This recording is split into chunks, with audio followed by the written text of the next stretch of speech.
شداد کے دور حکومت میں حضرت ہود علیہ السلام اللہ کے نبی تھے اور آپ ہمیشہ شداد کو ایمان کی دعوت دیتے تھے۔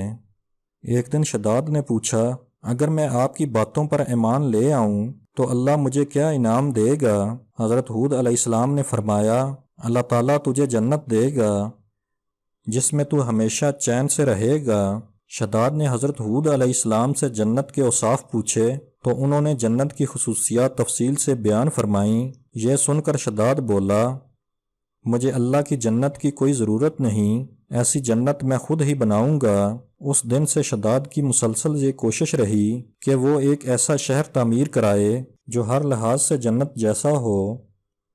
اس نے اپنے بانجے ضحاک کو، جو ایران کا حاکم تھا، کہلا بھیجا کہ جتنا سونا چاندی تمہارے پاس جمع ہے وہ فوراً میرے پاس بھیج دو۔ ضحاک نے ایسا ہی کیا۔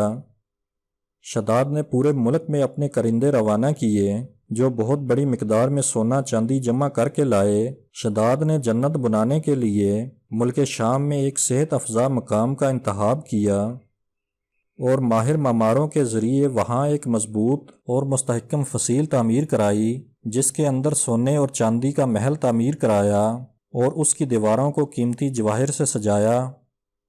اس نے شہر کے وسط میں ایک ایسی نہر بنوائی جس کے پانی میں سنگریزوں کی بجائے ہیرے جواہرات تھے۔ سونے کے ایسے درخت لگوائے جن کی خوشوں میں مشک و عنبر بھرا گیا تھا۔ جب ہوا چلتی تو مشک و عنبر کی خوشبو پورے شہر میں پھیل جاتی تھی۔ بیان کیا جاتا ہے کہ شداد نے محل کے چاروں طرف سونے کی اینٹوں سے 12,000 کمرے تعمیر کرائے اور ہر کمرے کو یاقوت اور ہیرے جواہرات سے مزین کیا گیا اور اطراف و جوانب سے خوبصورت اور جوان عورتوں کو وہاں لایا گیا۔ یہ عظیم الشان جنت نما شہر 500 سال میں مکمل ہوا اور شداد کو اس کی تکمیل کی اطلاع دی گئی۔ اطلاع ملتے ہی شداد بہت بڑے لشکر لے کر اپنی جنت کی جانب روانہ ہو گیا۔ ابھی شہر سے ایک منزل کے فاصلے پر تھا کہ اس نے ایک ہرن دیکھا جس کے پاؤں چاندی اور سینگ سونے کے تھے۔ ہرن کو دیکھ کر وہ لالچ میں آ گیا اور اسے پکڑنے کے لیے اس کے پیچھے اپنا گھوڑا لگا دیا۔ بھاگتے بھاگتے وہ لشکر سے جدا ہو گیا۔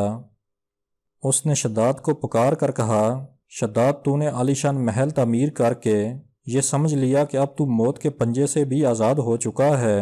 یہ سن کر شداد کا رواں رواں کانپنے لگا اور اس نے پوچھا، تو کون ہے؟ اس نے جواب دیا، میں ملک الموت ہوں۔ شداد نے کہا، اس وقت تمہیں مجھ سے کیا کام ہے اور میری راہ میں کیوں روڑے اٹکا رہے ہو؟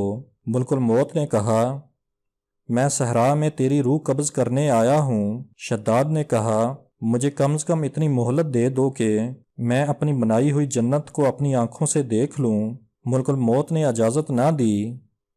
چنانچہ شداد گھوڑے سے گرا اور مر گیا اور اس کے لشکر نے ایک آسمانی چنگاڑ سنی تو پورے کا پورا لشکر آنے واحد میں ختم ہو گیا اور جنت جانے کی بجائے ملک عدم پہنچ گیا۔